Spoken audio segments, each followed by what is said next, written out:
time for the main event, and really appreciate everyone that has attended so far and has been really patient with all the introduction discussions so far. So I believe at this moment in time, like I already mentioned, it's time for us to get ready, get our papers and our books out and our pens, of course. And we have two speakers for today. And of course, we're going to take the first one. I'll just give a brief introduction of our keynote speaker, James Aruke. So James is a project manager and production engineering specialist at Saudi Aramco, where he is responsible for 1.2 million barrels of oil and associated gas production in Safaniya field, which is actually the largest offshore oil field in the world. He served SPE as the 2020-2021 Distinguished Lecturer, where he toured 55 sections in 48 countries. James is a multiple inventor with 1 grant patent, 8 filed patents, and 3 invention disclosures with the United States Patent Office. Incredible. He has been responsible for critical company production and operations for some of the largest oil fields in the world, with international experience gained in Saudi Arabia, United Kingdom, Canada, and Nigeria for Saudi Aramco, Shell, Chevron, ExxonMobil, and Petro-Canada. This is quite an extensive experience. Really lovely to have you here, sir. James has BSc and MSc degrees in petroleum engineering, University of Benin, and Calgary, respectively, as Chevron and Alberta graduate scholar. He also has an executive MBA from the University of Lagos. He also does have a doctorate degree in business administration and organizational leadership from the University of Phoenix as Delta Mu Delta scholar, where he was also a valedictorian for the 2015 commencement in Phoenix, Arizona, United States of America. In 2020, at the time of hardship, James founded the Petroleum and Chemical Engineering Education Society, PCES.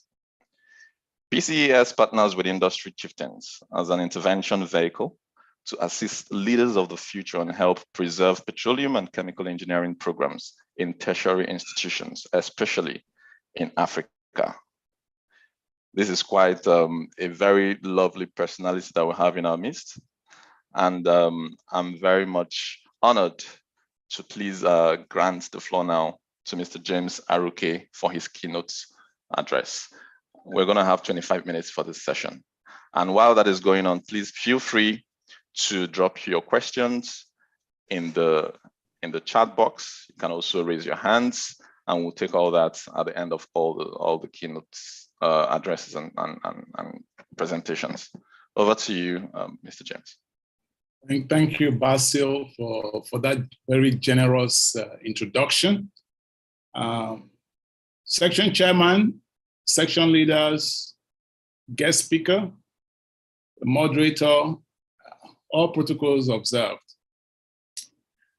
I'd like to let everyone know how honored and how excited I am to have this opportunity of spending this time with you.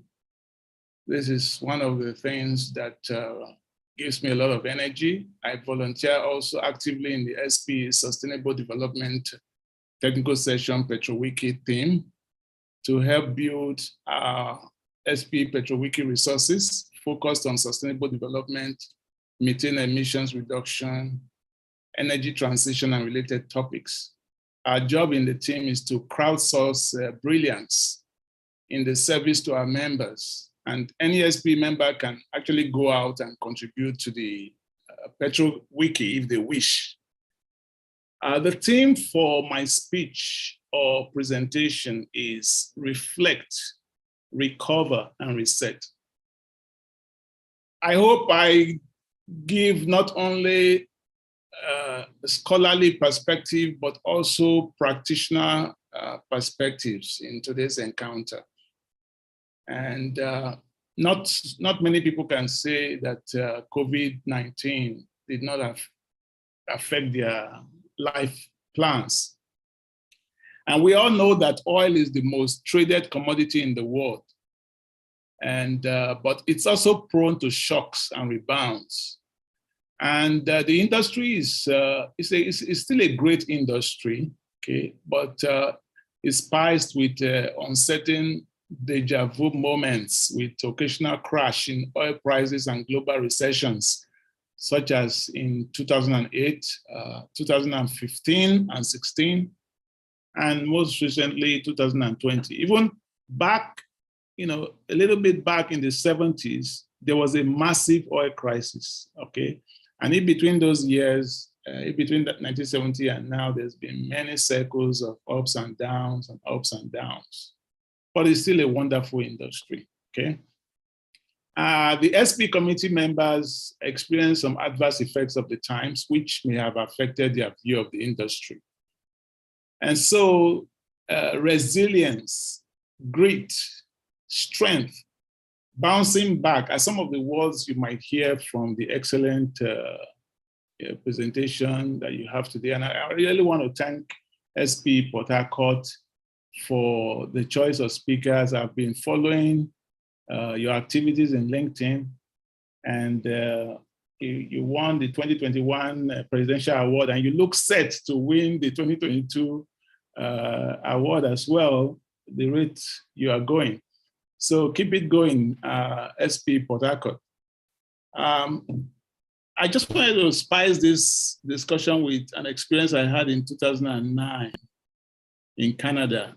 I had taken a study leave from the company I was working in to pursue a graduate program in petroleum engineering at the University of Calgary.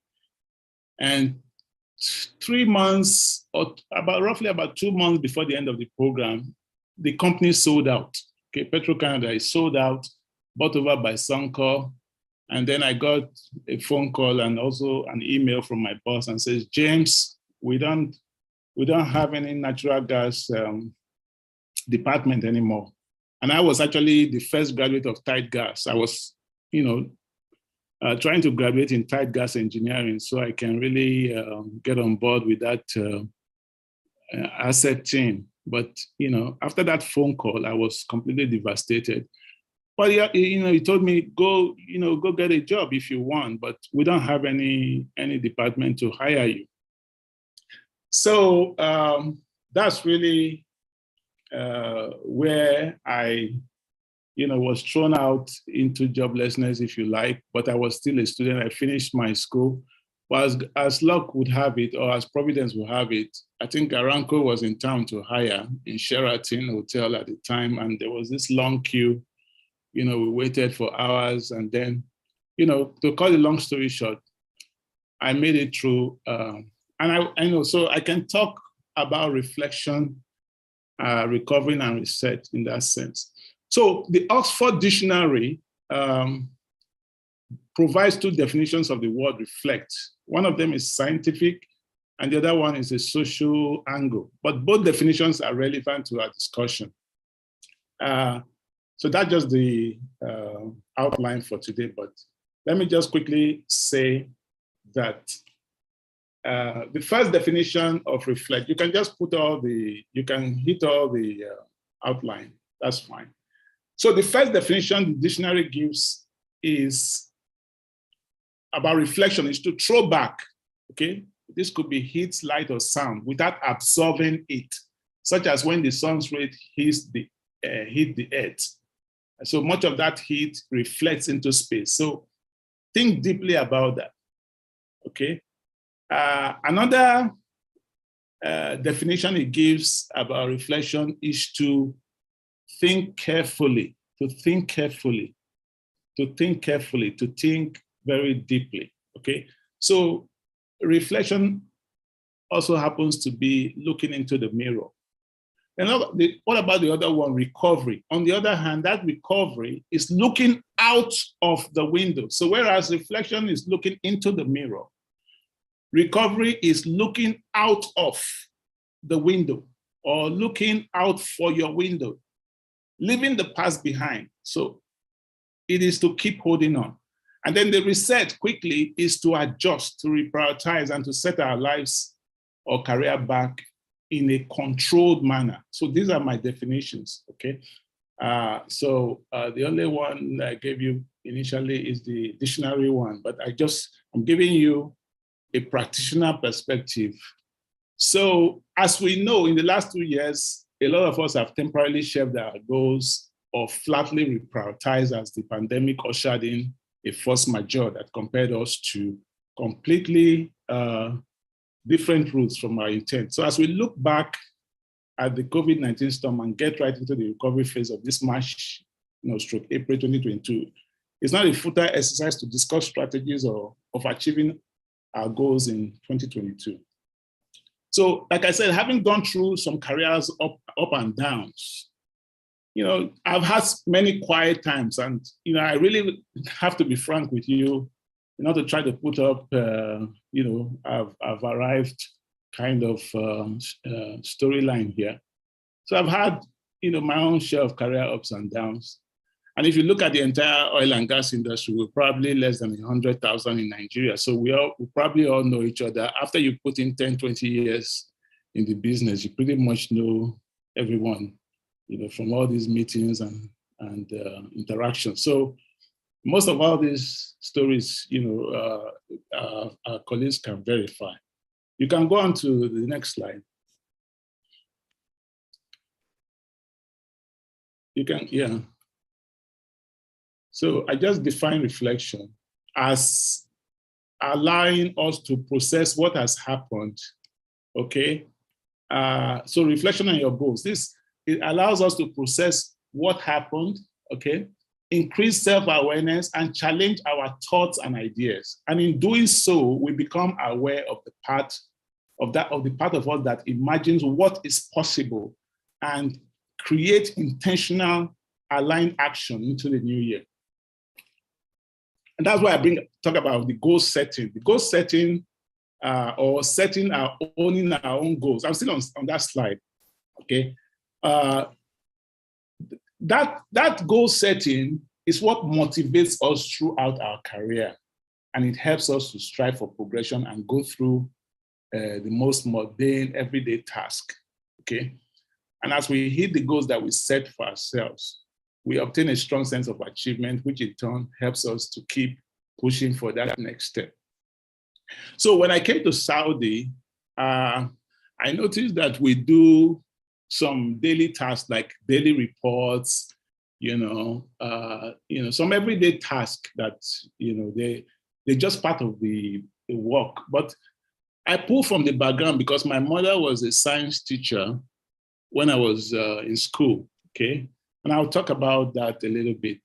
And in that interaction, I learned a lot, just by the experimentation that she used to do and all that. And I just told myself, I have to do something different from these, morning reports and highlights. And that's why by this time I had written quite a number of SPE papers, but I just ventured into the world of patenting just in 2019.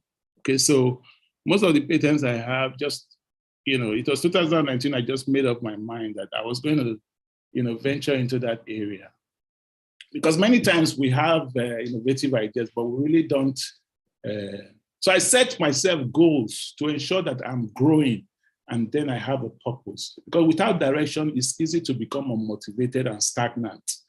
So, you can set a goal for you, for example, becoming a company director. This is not a goal I set for myself in Aramco, but you in Nigeria, you protect there's a local content provision there. Many of my friends, by the way, when I come home, I see that they are all executive directors, they are all general managers, they are all managers and so on. Okay, but for me, as an expert, my goal is slightly different. Okay, I want to be a well-paid, competent professional that can get to the height of his career. Maybe I want to patent as many patents as I can, and maybe use that for my retirement, because then I can commercialize some of these patents. And so you could set your milestone goals for yourself and celebrate the success along the way. But So when you are thinking about goals, I want you to think of what you want to achieve, and but also elements of the job that you really enjoy and excel at. The next slide. So in reflecting, I recommend that we should first think about our values and what makes us truly happy. Okay, and core values are not just worthwhile traits or qualities, but they represent an individual's highest priorities, deeply ingrained principles or beliefs that have become your fundamental driving force. And those core values are what grounds a dreamer. And core values give access to a compass, okay, that can help you navigate through your life's decision as you go along. So, but what if I told you that you already have this inner compass? Like I said, I was thinking about my mom. You know, I had a very tremendous relationship with my parents. I loved each of them for different reasons. My mom was a science instructor in the school that I attended. And my dad was a senior government officer in the finance ministry, and he taught me to have a moral compass because, you know, he was entrusted with so much, but he was so disciplined. Okay, and both mom and dad were unbelievably demanding and challenging on us, the children, but we knew how much they cared. They cared, and I love them so much, from studying about their work ethics, leadership, and the relationship we had. And when I left home, I never wanted to let them down. And that's how it all started. All right. So the next slide. So what are your core values? Okay. You need to identify what values are meaningful to you that can help you achieve your personal and professional goals. So it can help you find jobs and companies that align with your ideals. So how do you know these core values? You can ask yourself some key questions. What is really important to you? Okay, for example, in a relationship, it doesn't have to be a romantic relationship. You know, what matters to you most? What is not negotiable? What is that thing you cannot go without in life? And what annoys you? What are the characteristics of a good person? If you can answer those questions, you know, I can give you a moment to think about your core values, and you know, I can listen for a minute, you know. But I will give you a few tips. If you go to there's a website, SusanDavid.com, SusanDavid.com, at the Emotional Agility site. She has an analysis of core values where you can take a quiz and it will help you. I'm not sure we acquire those values through what you say, but you acquire them through what you do and demonstrate in practice. So I like to challenge you to model these core values even to your children. So what are some of the tips from someone who has dedicated his life to core values? How can people work with core values? What do you need to do? The first thing is that you need to recognize these values, you name them, understand them, think about them. Otherwise, you'll be walking around blindfolded. Number two, you need to critically evaluate and analyze your values. And number three, you need to connect with others who share your values. And, you know, have your core values changed over the past year or remained exactly the same? You need to take a moment, maybe several moments, think about the kind of life you want and why, okay? Making time for this type of reflection will help you to make sense of what has happened to you and where you are now, and eventually how best to move forward again. And that's what we're talking about. Reflection is when you learn from the mistakes or the events that were outside of your control, and you try to look at why you didn't reach a certain goal. Did you set an unrealistic time frame for yourself? Or was there something that you can do differently next time? So, you know, because growth takes time, and there's going to be setbacks along the way. And that's why we need that honest reflection, looking at the mirror, being honest with yourself. And if you are unsure of where to start, the first place is to be honest with yourself. Consider the areas of your job that you struggle with and how you can develop, for example. Okay, and you know, you can go on from the next slide.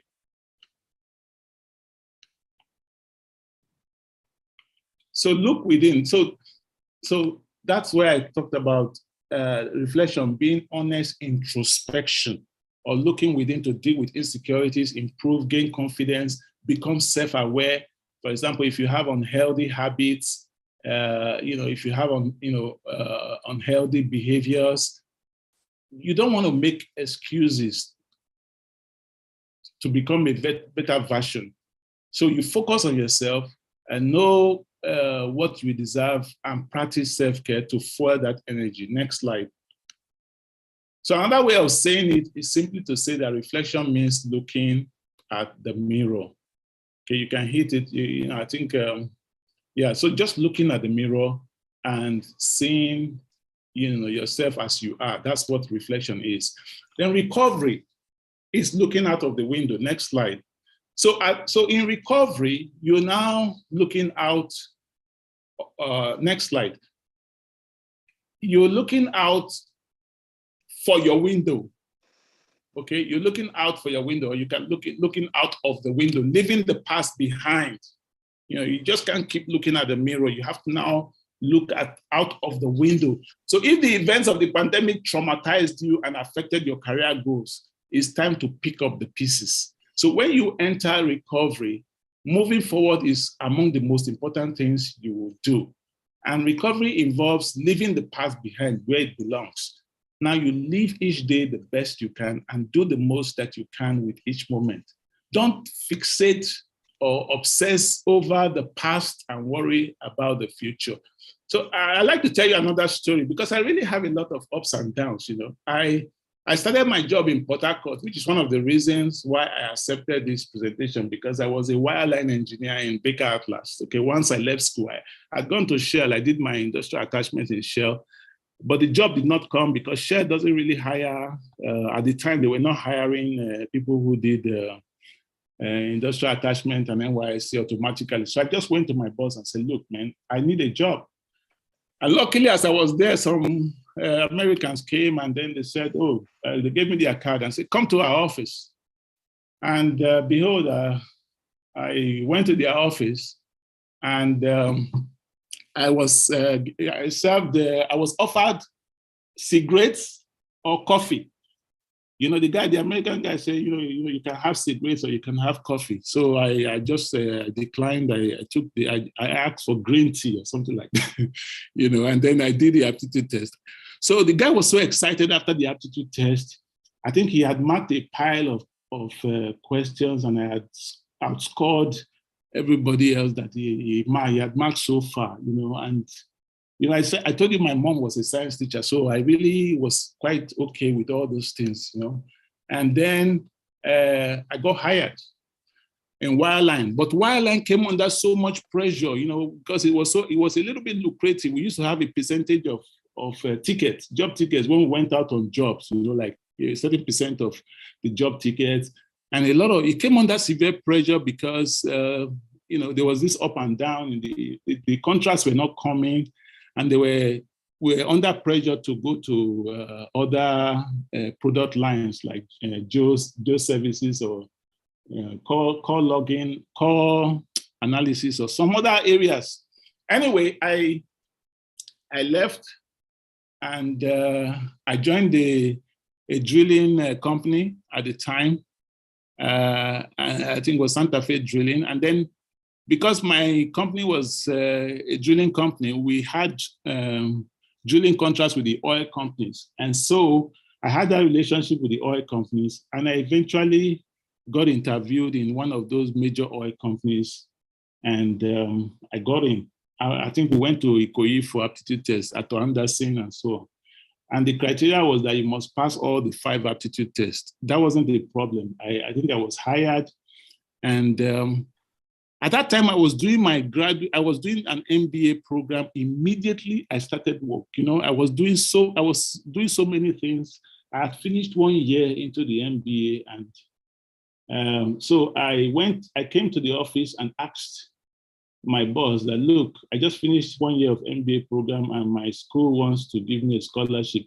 But my question to you is, will I get a grade code? Will I get a promotion once I finish this MBA?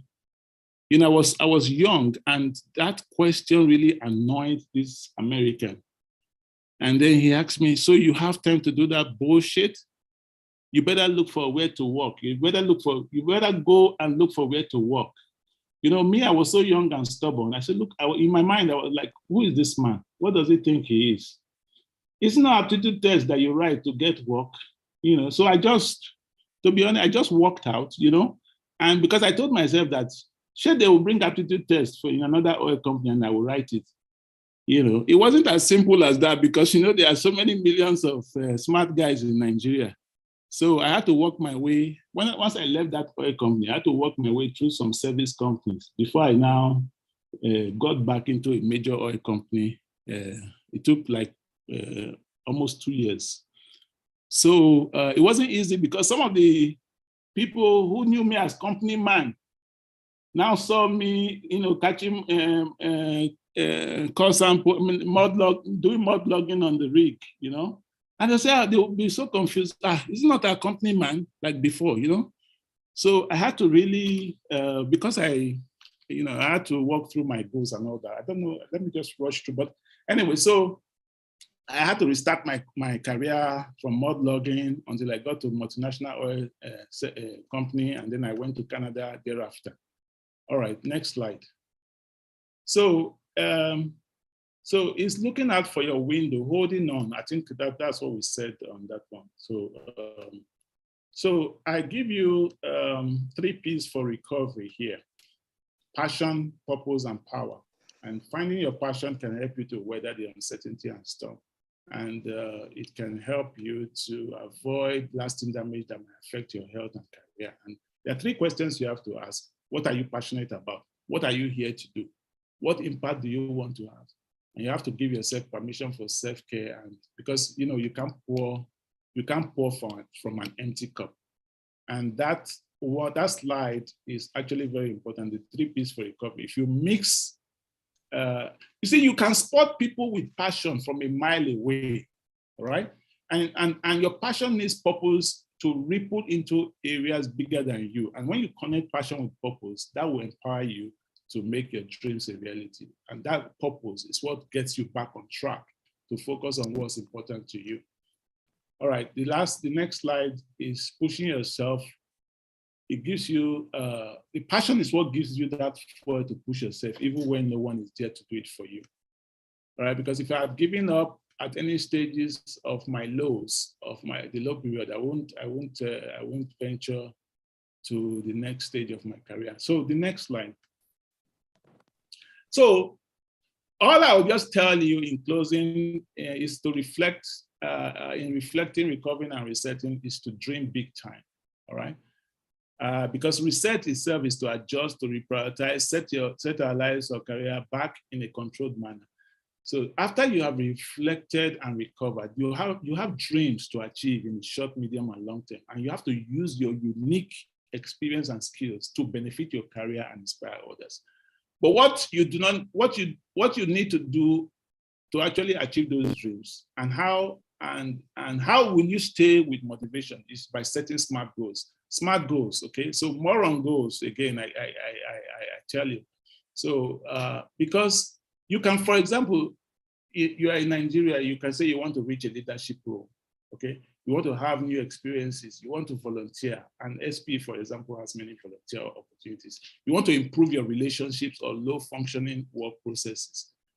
You want to increase training and professional knowledge. I had a boss one time who was extremely good. He was extremely good, but he had a hot temper. And one day he actually closed the door and beat, he actually punched and fought his boss. And then he got fired.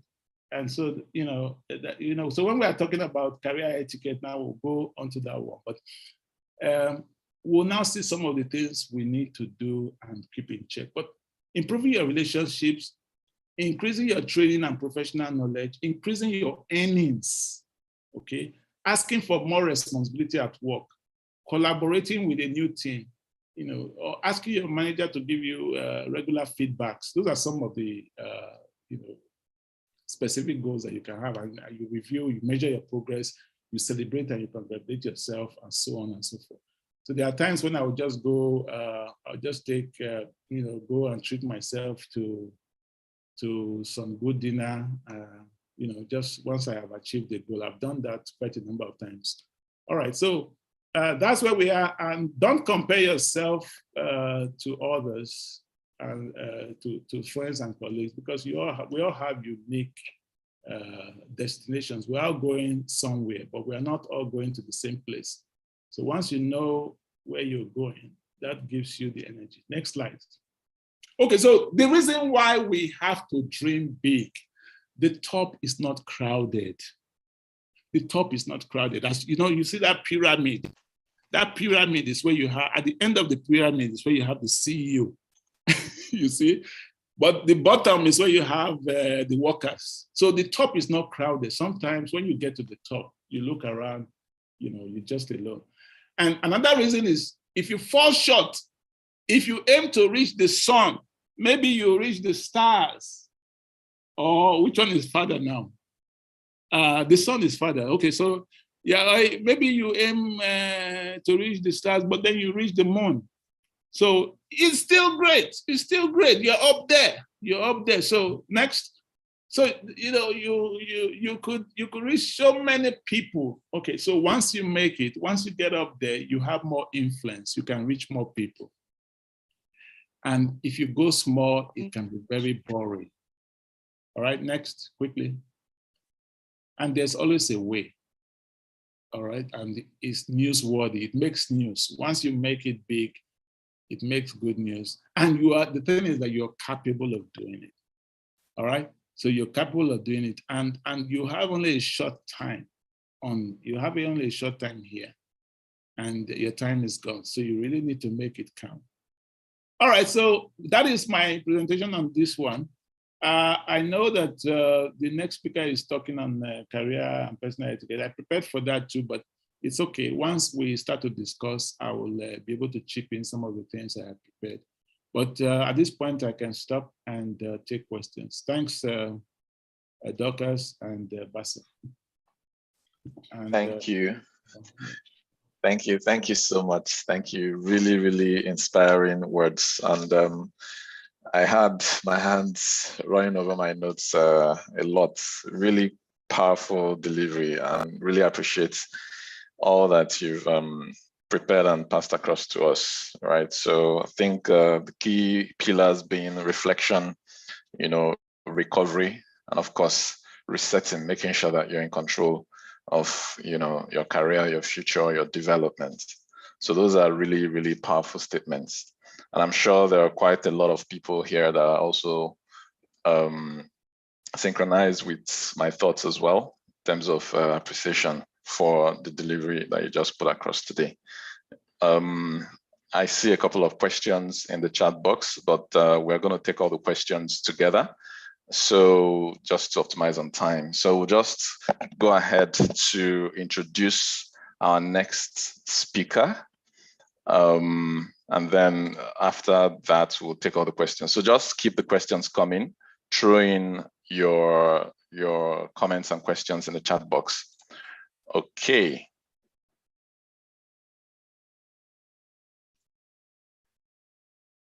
All right, so the next speaker is going to be, I think that's going to come up pretty soon, slides. But the speaker is, sorry? Sorry, Bassel, sorry to cut you. We're supposed to take our next speaker right now, but Madam Imabong wants to share with us to keep the section exciting and to let us know that continuing education is not just about having programs, but we have made significant progress when it comes to mentorship and career development of the young professionals and even student members of Port Harcourt section.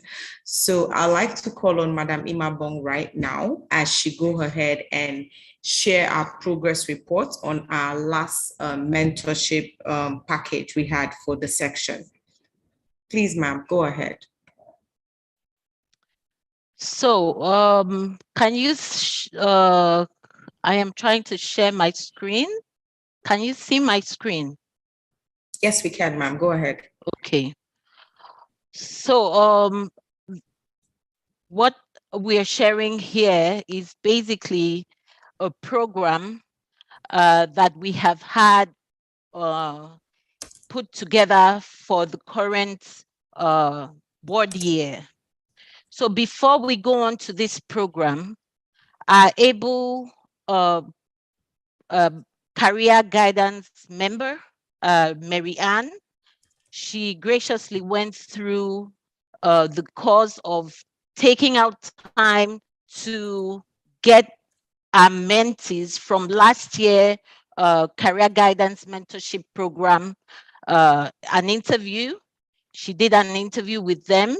In the course of the year, we ensured that people were paired with professionals, with YPs that were seasoned, and they went through a rigor of mentoring. So that mentorship program yielded this good opportunity where we have our young, our students and some of our YPs even having to get awards in the process. So I don't know at this point, Marianne, would you like to share, or should I, before I go on to the Elevate Community Mentorship Program?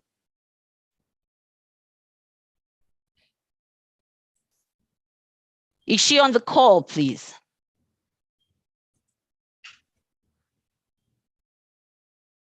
Hello, Marianne.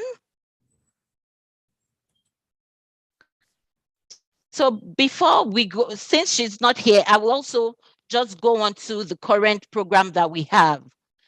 Our committee has put together what we call the Elevate Mentoring Community. So the Elevate Community is a 6 months to 1 year partnership where you will be paired with a mentor, just like we had last year. But this will be done through the traditional way of emails and mobile apps and social media. So we will have a WhatsApp group where we will come in and get together 20 winning mentees versus 10 available and willing seasoned professionals. In this group, you would be able to communicate with your mentor at any point in time, and progress will be tracked as at when due. It will be tracked online, and it will be tracked pronto. So who is this program for? The Elevate Committee is for people that need to increase their productivity. Okay? Are you in the space of short goals? Would you love to achieve? What would you love to achieve in the next 6 months? What are you looking for? Would pair you with an accountable mentor in this community? Would you like to have a master's degree in a short term in either petroleum engineering or business management?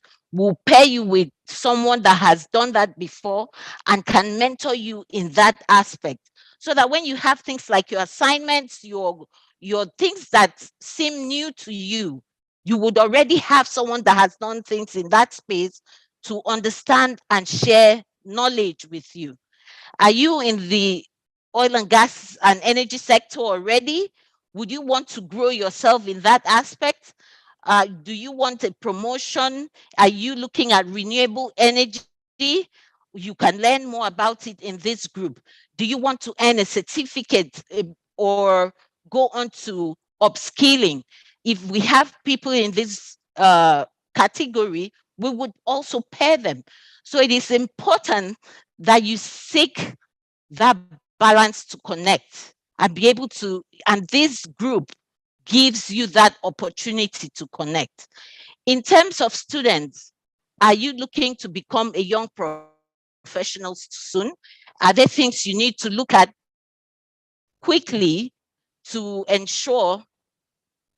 Are there things you need to look at quickly to ensure that you are up to speed? So what we do is that we would actually actually pair you with the required mentors that will look through your work, look through your applications, guide you on how to represent yourself at all times. So this excellent resource is available to you at all times. And this is a mentoring program without boundaries or borders. So how do you apply and who is here? So students will be mentored on the academics, and like I had earlier mentioned, students will be mentored on the academics and career direction. Young professionals and professionals that are ready or willing can also be mentored in this group. Like I had earlier mentioned, for progression purposes, for change of career, things are changing very quickly these days. So it's a good space for you to upskill, reskill, unlearn, and relearn. So down here we have the link, and at the end of this presentation, the organizing team will quickly send you a link online where you would go through the essays and ensure that you have given us a proper reason for application. So we will look through this and we will shortlist our best 20 who will go through this program. The other, I had said earlier that we have a 6 months to 1 year partnership. The first 6 months is accountable, and even the next 6 months, because of the way we are built in SPE, we have a continuation process.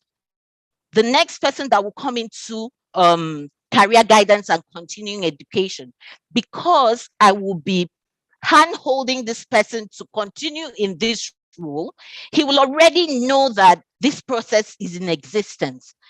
Same thing, accolades will be given to those that are doing great. Some mentors have come up and said, we have people that are willing.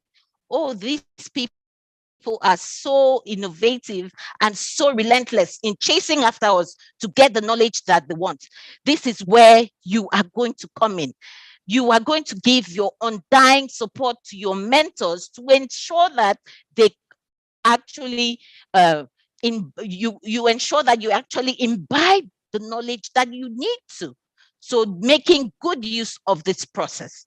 So we would look through this, ensure that you are getting the full benefit of this process.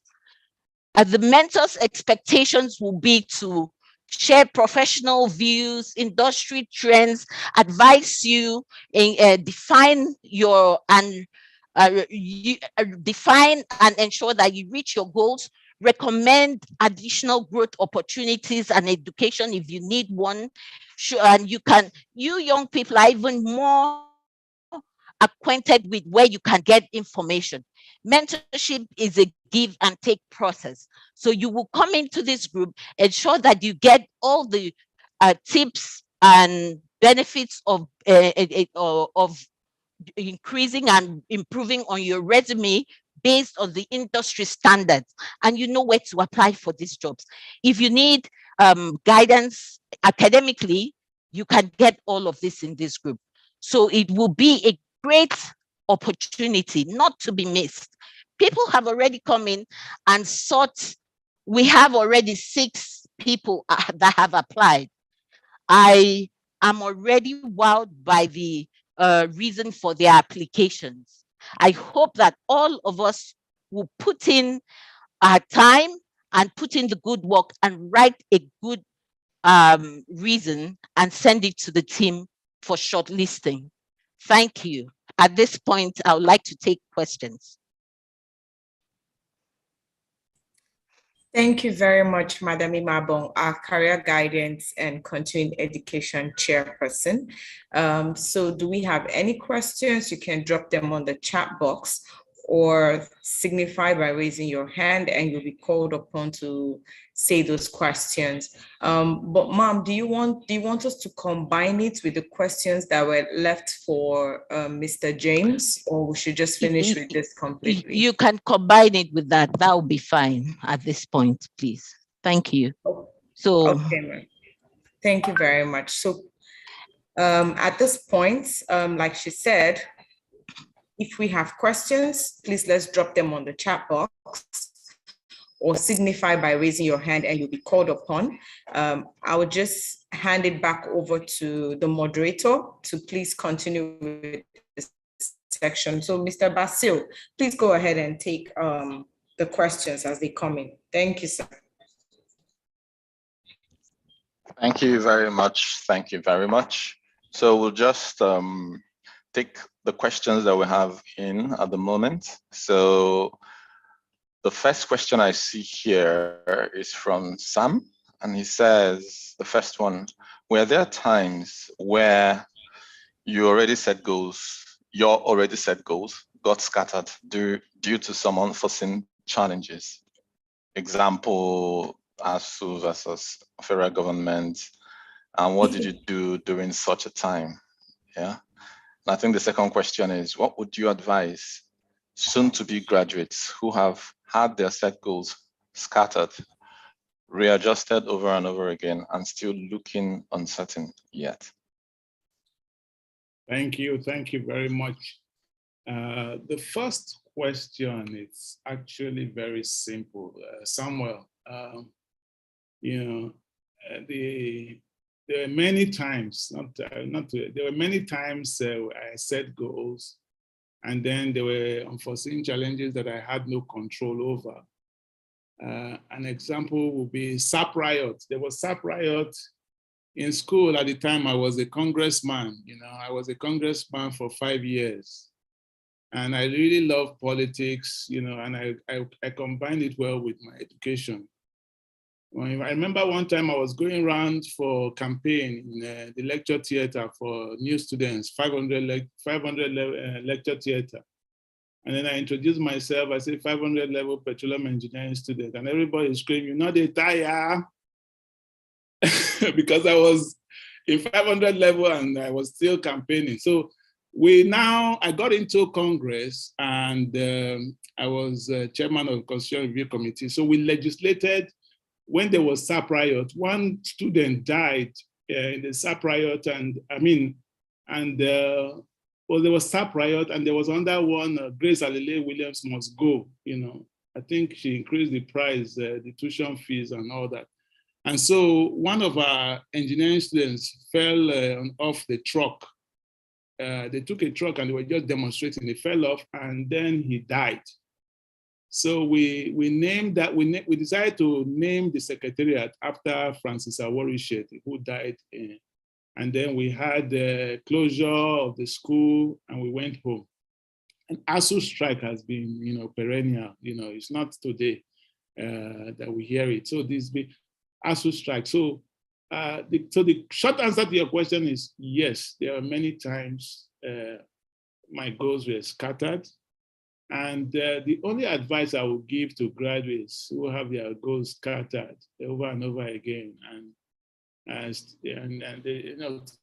conditions seem uncertain, is just to keep moving forward. Martin Luther King said, if you can't fly, then run. If you can't run, then walk. If you can't walk, then crawl. But whatever you do, you have to keep moving forward. So those times ASU strike happens, that's a good time to pick up on some of those courses that you rushed through and it's not likely that you make an A in it, or maybe you don't really understand the course. And if you're in final year, it's an excellent time, because then final year was like 50% of your GPA. You can then pick up those courses and go understand it better before the exam time. You're already a guru.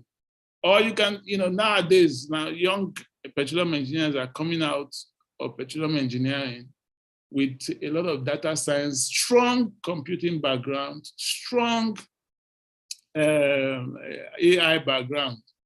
I remember when I was posted to NMPC I was posted first to Chevron because I was a scholar. So I finished, I finished my NYSC, I finished my orientation, and I just boldly went to Chevron. It was NMPC first. I think I'm mixing it. And I got to NMPC and they said the quota for my state was filled up, okay? And that was it. I went home. I was home for 3 weeks. Then I said, okay, let me try Chevron, because Chevron, they were they gave the scholarship, and NNPC was just a JV partner. So I went to Chevron, no way. So my uncle, who was a photographer for Chevron, now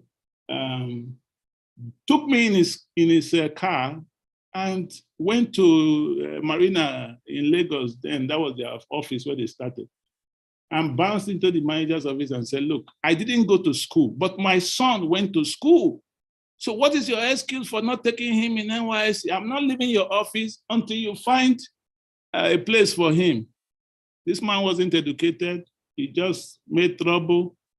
And the woman said, I don't have any space. She phoned here and there. He said, the man asked, are you not the manager? Create a space. And then the long and short of it is that I couldn't get a place in petroleum engineering. I ended up in some IT place, which, accounted for why I now gained the experience that I used to get my second job, because as soon as we got to that interview, they just put all our certificates in a bag and gave us computers, gave us Excel spreadsheet, plot a graph, do this and this. While others were still fumbling, I just produced the whole thing, and the man just dismissed the other candidates. I got hired. So you can turn these. So the point I'm making is that when you have those setbacks, find avenues to improve yourself. There are courses. It's even better now. Before, you have to physically go and do, attend classes. Now you can sign up online, and at the comfort of your home, you can do a lot of self-improvement exercises. I hope that answers your question. Thanks a lot. Thanks a lot, James. I think, okay, we have one more question, just optimize on time. How best can we search for IT placements, having applied to several places with no success? I think we'll just also plead for a short response because of time, maybe 1 minute. Get active, volunteer, attend SP events, network. These are the best ways, If you are not doing anything, you're not serving your community and people don't know you, sometimes it'll be a tall order. Sometimes most of these things come out of relationships. Yeah, thanks a lot. Now, just throwing my own question, right? So having looked through your profile, seeing that you worked extensively across different countries, companies, and all different ventures, really. So I think my question is around how you basically assess opportunities when they come up, right? Are there really advantages around, working in a particular company for so long versus, moving around to get different flavor of the industry? And then when you have all those choices, what do you really look out for to make your decisions? Yeah. Yeah, thanks, Basil. Most of the places I worked wasn't really by design, like I told you, the first job I got, that one, I was at the right place at the right time. The man didn't know what to do. He just took me to the expert. He said, look, this guy was a good student with us in Shell. Can you find him a job? And most of those guys, they wield a lot of influence. And the guy just gave me his card. He said, come to our office. And as I got there, aptitude test, I did it. But that didn't last long. So if you really have time to sit down, and I can tell you my career trajectory, most of the paths I took were not planned. They were just driven by market forces. And but what I can tell you is that I always bring my full self to work. I leave the problems at the door. And even now, the things are not perfect, but once you get to work, you try to be a professional. Don't worry your boss with all your problems. A lot of people have this bad habit, thinking that the world revolves around them. So just try and focus. And because if you let the problems weigh you down, you'll be worse off when you lose that job. And many times here, when we are going through recessions, it's possible that I just filed a patent, something just came up, the VP, everybody's excited. So the discussion about laying me off doesn't even come in because they're even talking about how to reward me and all that. So you're always forward looking. There were courses I have done just to get certification and just to get competency. And 3 years down the road, they are looking for an expert in that area. I've gone to Scotland to take courses at my expense. I've gone to UK at my expense. And then I come back and then I become an instructor teaching those courses. Because the best way to learn is to teach.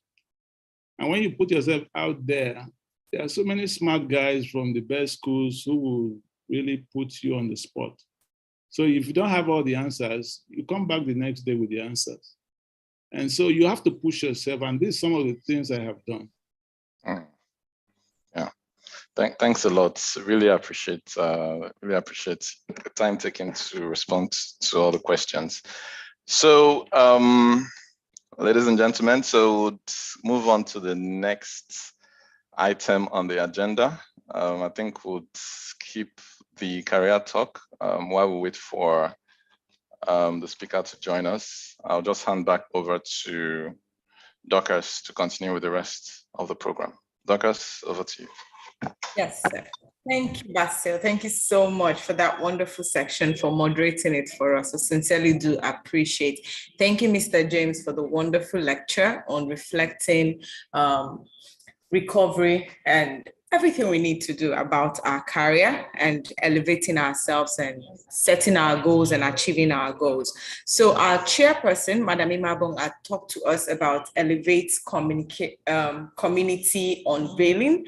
And Marianne has also dropped the link on the chat box. So if you would like to be a member of that community, please click on the link, follow the due processes, and we'll be looking forward to having you on that mentorship group.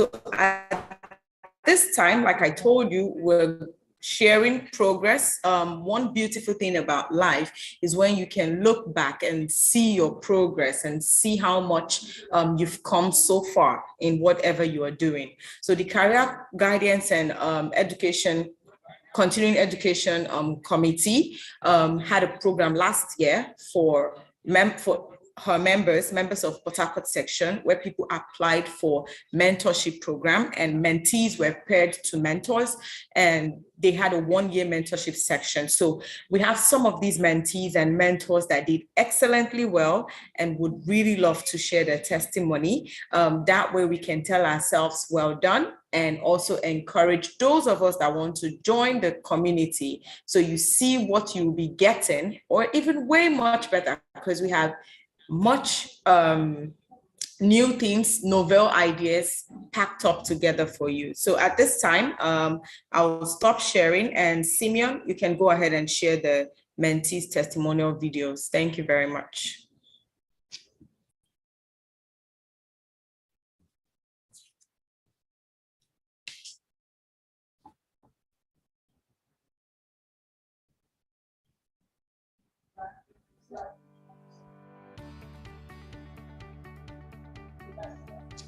And today I will be asking questions. I will be asking for you guys to tell us about the Get a Mentor program that was conducted last year. First question goes to Ukeme. Can you tell us when and how you applied for the Get a Mentor program and who your mentor is? Thank you, Enobong. So I applied last year, February. Yeah, sometime in February last year. So the advert came out from the section SP one or one of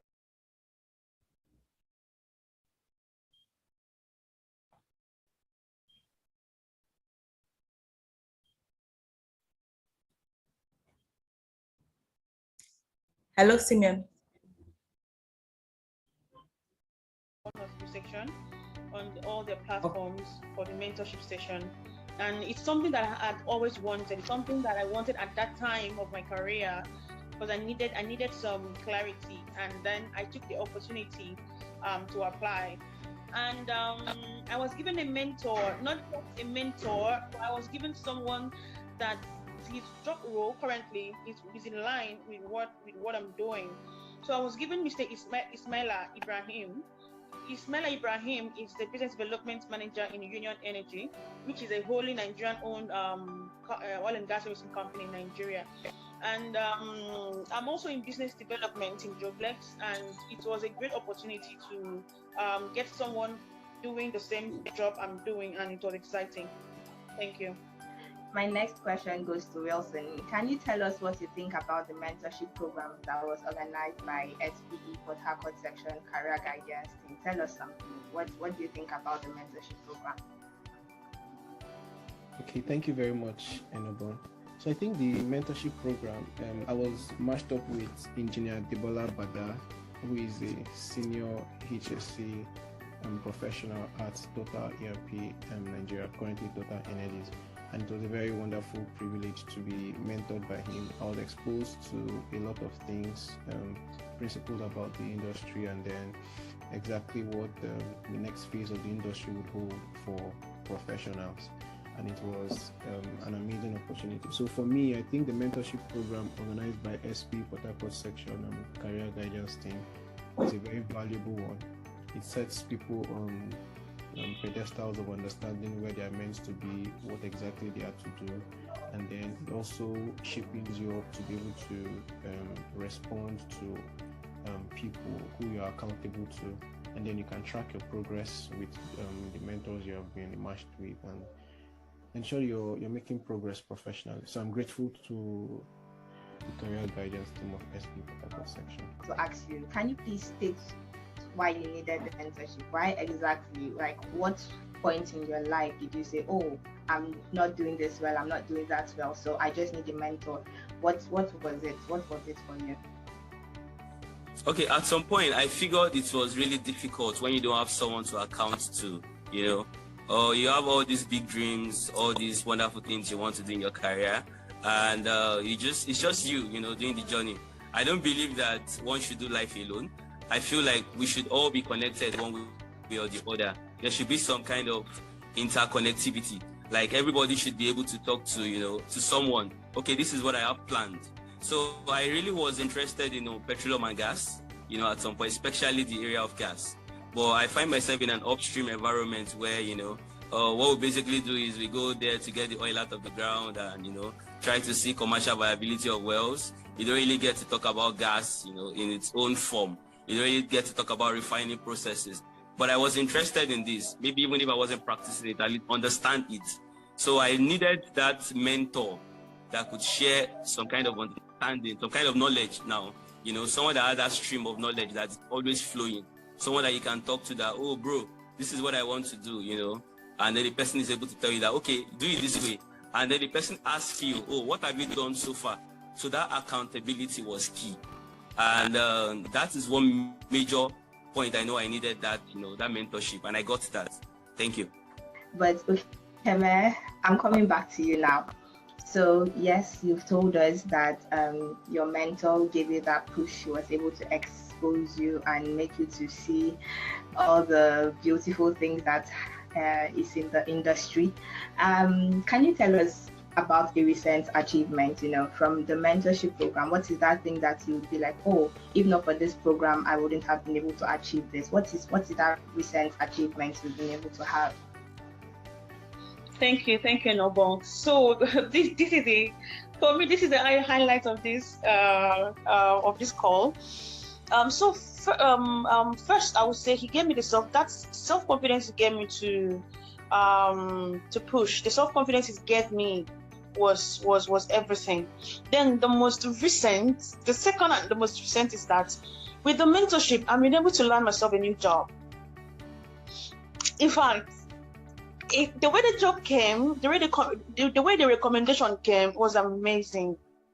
A new role, a more exciting role, still in the line of my job, but then a higher and exciting role. So I realized that the mentorship gave me this foundation that, see, you can push. And then I did, and then it landed me in a new and exciting job. So it gave me that grounds to actually see that there is an excitement, there is an opportunity up there, and I pushed for it. Thank you.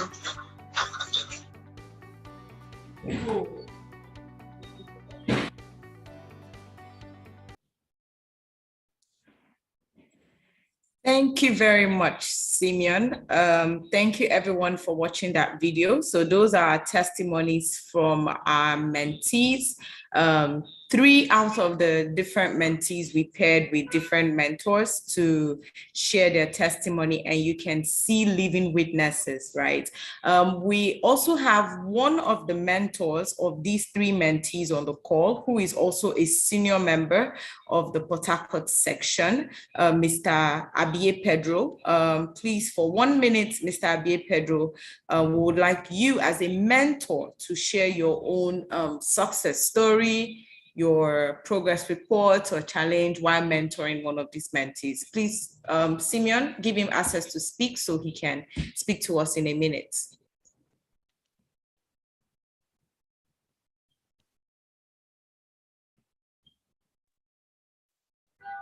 Good evening, everyone on this program. My name is Abie Pedro. Can you hear me? My name is Abie Pedro. I am a drilling engineer and I'm also an economist. I was tapped this afternoon to share a moment here, and I'll try to keep it strictly on that. I was given 2 mentees a year and a half ago by this committee. One was a student and the other one was a young YP. I can barely remember who the young YP is, but I and the student have struck a lifelong relationship. Surprisingly, for 2 people with age difference of about 20 years, that is huge. And now what does it come with being a mentor? You have to, a mentor is, for me, someone who will help to drive the screws for a constructed vehicle of the mentee. I met the students, and some of the things you need to do are not what you think will give the most outcome. For instance, she is a chemical engineering student. I graduated as a chemical engineer and I'm practicing as a drilling engineer. But we struck our accord simply by starting to understand what it even means to write your name properly and how to introduce yourself properly. We started to build on from that, talked about career, and then one thing led to another. She was going for her industrial attachment. She got to the NETCO and she told me, hey, I'm here. I said, good. I have my cousin there. Can you look for so person? Ah, she's in my team. And he opened doors. What does that mean? Being a mentee will give you confidence. Being a mentee will give you access to resources that you may ordinarily not have. And also as a mentor, there is something you gain because at the end of the day, you become a teacher. Becoming a teacher means you are passing down the line what you know in the best form, and that helps the resources the society to evolve. I was just listening to the first speaker. I think he was a mentor to us all today. Thank you. I'll stop here for now because I was giving just a minute or 2. I hope I've done justice to. Yes, you have. Thank you so much, Mr. Abie Pedro, especially on short notice. We sincerely appreciate you joining us and sharing your career and mentorship experience with our mentees. Thank you so much. And also, we have other senior members on the call that weren't here earlier when I recognized some senior members. I see one of our SD, Engineer Debola Bada, on the call. Thank you so much for joining us. You joined us way earlier during the talk of Mr. James. Thank you so much for still being here till this time. And also we have our DPC, Deputy Programs Chairperson, the person of Madam Ngozi Okonkwo. Thank you so much, ma'am, for joining the call. And we're very happy to have you here with us. And also thank you, Mr. Pedro, because you are also one of the senior member of Port Harcourt section. Thank you for having joined us and staying on the call and also delivering your part. We sincerely do appreciate that. All right, so at this time, we'll want to move on to the next agenda for today. Please give me a moment here.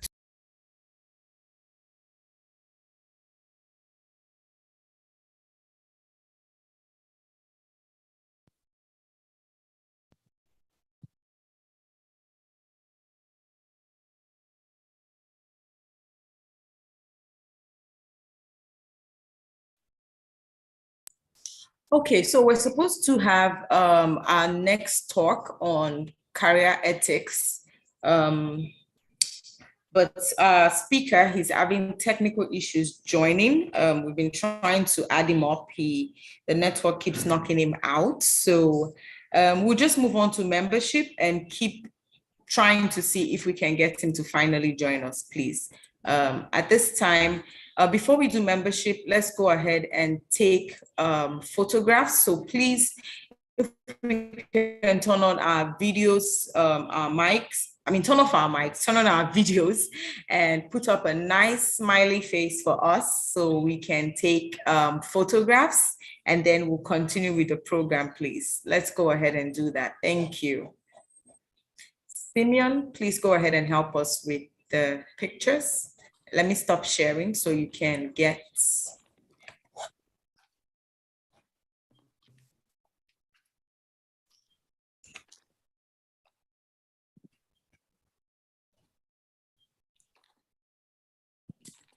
Please, let's turn on our videos. I want to see our handsome and beautiful faces. Engineer Bada, I have a feeling you're not in Nigeria. You're looking too fresh. Your background is too fine to be Nigeria.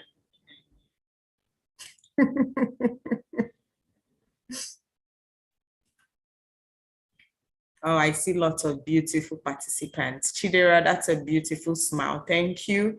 Keep it coming so Mr. Simeon's camera doesn't get crashed. I see you, Joshua. Although I'll be waiting for your smile. There goes the smile. Simeon, let us know when you're good so we can stop smiling. I'm trying to copy Madam Imabong's smile, so I'll be really cute in the picture. Simeon, if I'm not fine in this picture, You are good. We're good? All right, thank you very much, Simeon. All right, so we can continue keeping our videos because I'm very sure seeing our beautiful faces makes this program even much more interactive. So we'll move on to the next agenda for today, which is our membership, while we keep trying to get hold of Mr. Femi to join us on the call. So our membership section will be taken by our membership co-chair, Marianne Augustine. Please go ahead, ma'am.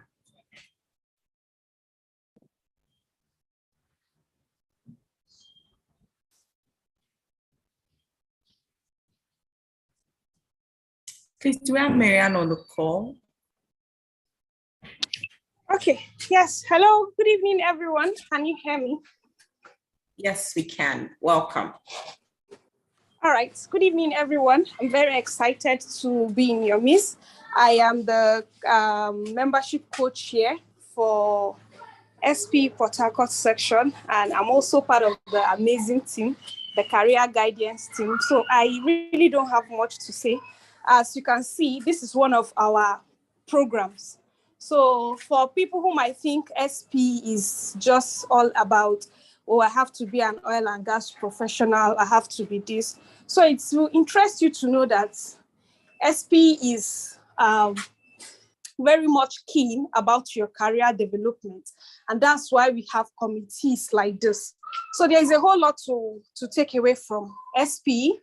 And you would ask me, who are our members? We have students, we have recent graduates, we have young professionals, we have the veterans and the senior members too. So, and there is a lot of membership benefits in being a SP member. So we have technical events, and we also have symposiums like this career symposium. And you've also heard about the mentorship program, of which even myself, I'm one of the beneficiaries. And, you know, it's something all of us can benefit from. So these are, this is just one among a lot of benefits that SP brings on the table. Next slide, please.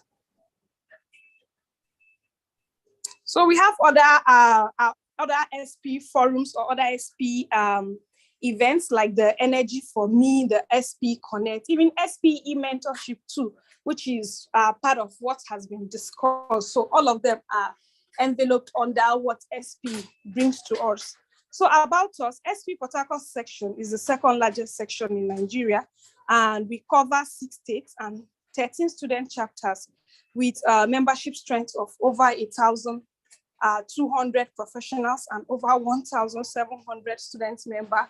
So we have the largest student community in Nigeria, that's SP Port Harcourt section.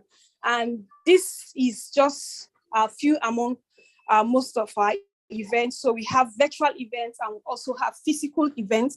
And towards the end of this meeting, you will get to know other upcoming events that are all packaged and brought to you by SP. Next slide. Okay, so this is your membership team. We have the SP Secretariat. You can always reach out to the SP Secretariat anytime for any clarification or inquiries. You can reach SP Secretariat through the email address that you can see, spphc@gmail.com or spphc.events@gmail.com. And we also have our membership chair, Mr. Moses Alom. You can see his email address on the screen. And you also have my very self, Mary Ann Augustine. So you can reach any of us for your inquiries, clarification, if you want to join SP. And we also appeal to our members on the call who are SP members. So these are all the benefits that SP brings to you. We encourage that you renew your SP membership so that you continue to benefit from this membership and from this benefits that SP brings to you. We can't stop emphasizing the importance of our members renewing their membership. You heard very well from the keynote address who has been an SP member from time memorial. So when people like this show you their SP membership, you can see that they've stayed true to their membership for over the years, and many of them are counting 25 years and all of that. So this is a moment where we continue to prove and build our years in SP by renewing our membership. So I encourage new members to join us. SP has a lot to offer. And for our members already, please renew your membership and continue to enjoy the benefits of SP. Thank you very much, everyone, and enjoy the rest of the events. Thank you.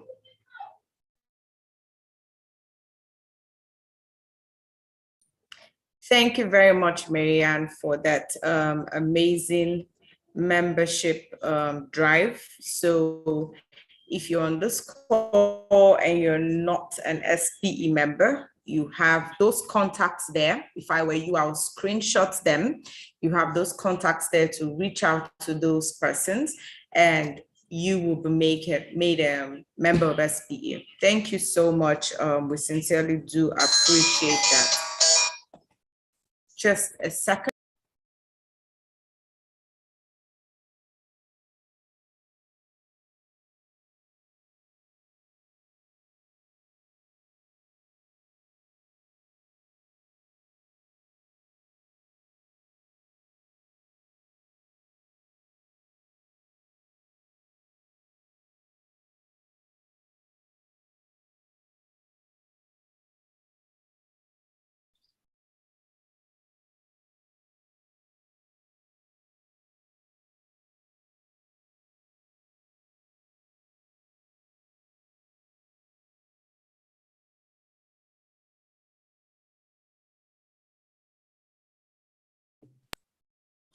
All right, so at this time, we're going to go ahead and take our career etiquette section. Please give me a second here. Let me stop sharing. So, Mr. James, sir, my sincere apologies. I've kept you waiting forever. Please go ahead, sir. Okay, I sent the slides for the career. Okay, so, Yes. so you want me to share from my end, sir? Yes, please. Simeon has it. Okay. All right, let me. Give me a second.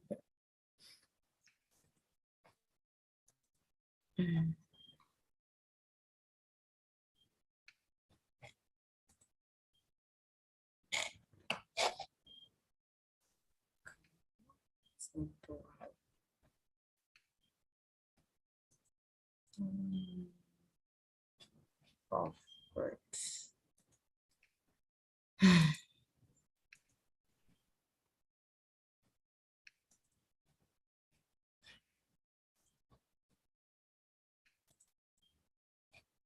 My sincere apologies. It's taking a while to clean up. Or Simeon, you can share from your end if you have yours readily available.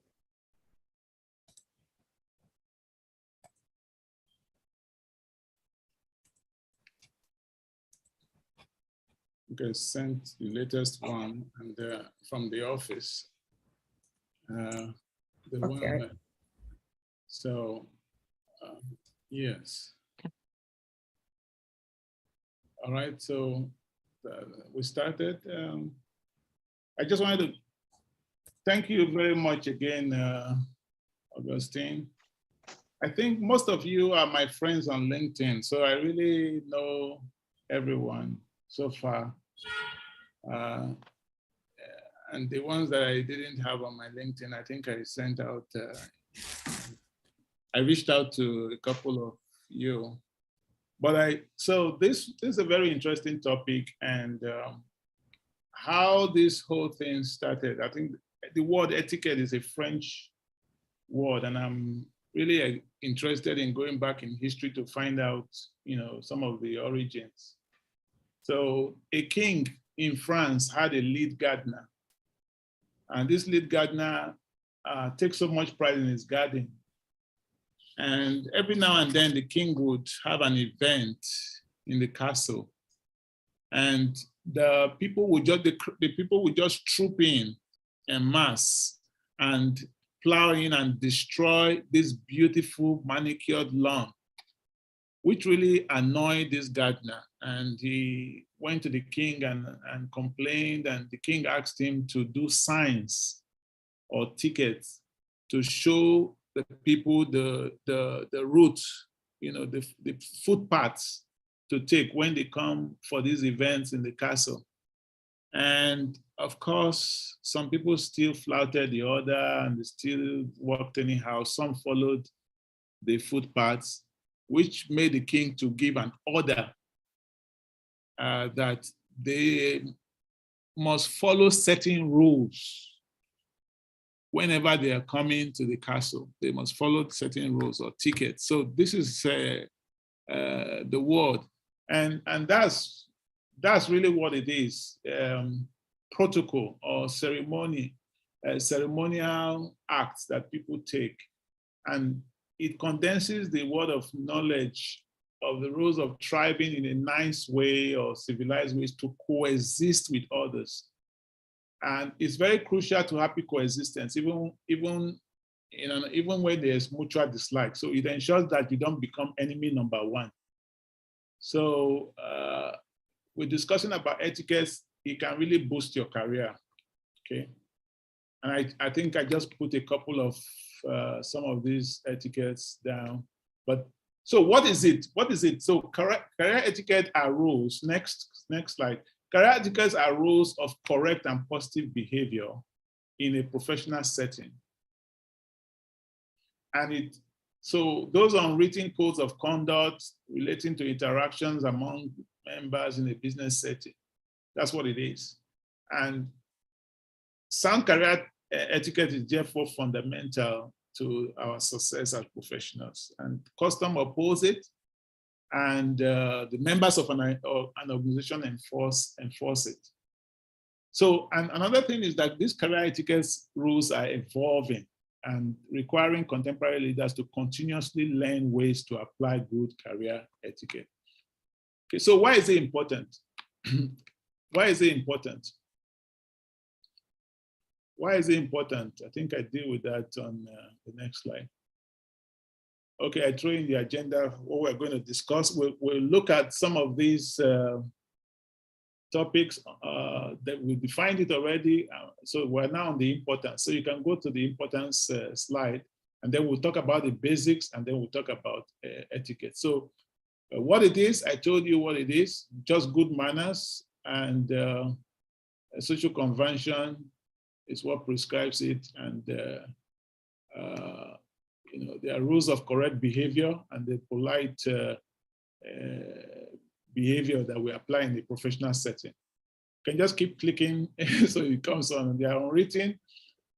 We do not, they are not written down in many instances, but it just relates to interactions, how we should act.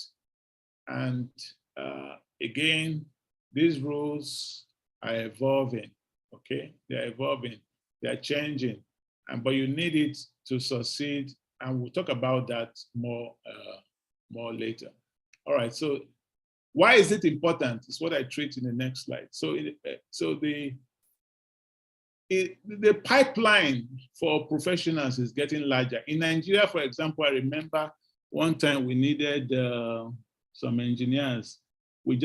I was working for one of the service companies. We just posted the, you know, just handwrote, we handwrote an advert and put it on the gate. And before the close of the day, we had, you know, a couple of first-class graduates, very many 2-1 graduates, and very, very many second-class lower, you know, just on that day. So we have a huge pipeline of qualified people. But when you start talking about thriving in a competitive job market, all right, these are some of the career etiquette sometimes makes graduates with premium education to become even more competitive, okay? For example, somebody can have a premium education, but may not be able to communicate effectively, and so he will not stand out of the ordinary, okay? Another reason is that we devote a lot of time. Working, and for me, I spend 12 hours. I wake up by 6. My work starts at 6 and ends by 6. And so when we started this program, it was already 7 here. It was 5 o'clock in Lagos. But so we spend a good time of our lives working. Well, and when we know these rules, you know, it just makes us get through the day quite easy. And self-confidence and etiquette are directly related.